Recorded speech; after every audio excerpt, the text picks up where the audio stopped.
Just off of the master suite, we have the primary bath. What we did was we lightened up the floors. We gave them a huge double vanity with a ton of extra countertop space. We were able to add in a whole extra set of drawers for storage.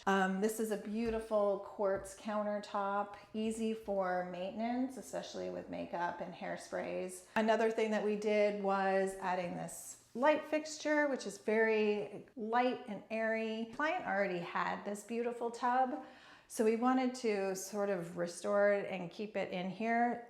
What we did was we painted out the base. Having a nice little table with some pretty towels attached are always nice. Another thing that we did was this backsplash. You'll see in the shower, we carry it through, but with this beautiful glass mosaic, which brings in the grays and the blues.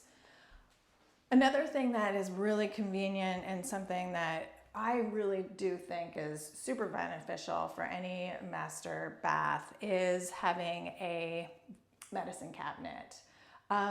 This is not only recessed into the wall, but then we also have these beautiful lights that are basically connected right to the sides. And this comes in a fluting, a frosted, quite a few different styles that depending on what goes well with your bathroom. But this is great for, you want always to have direct light when you're doing your makeup. You don't really necessarily want the light coming directly from above. And then in the toilet room, we also have this ginormous shower, which is a fully enclosed glass steam shower, which has this feature on the back with all of that beautiful glass mosaic, a built-in niche. You've got your rain shower, you've got your sprayer, easy to clean, and then the beautiful stone tile as far as the base goes.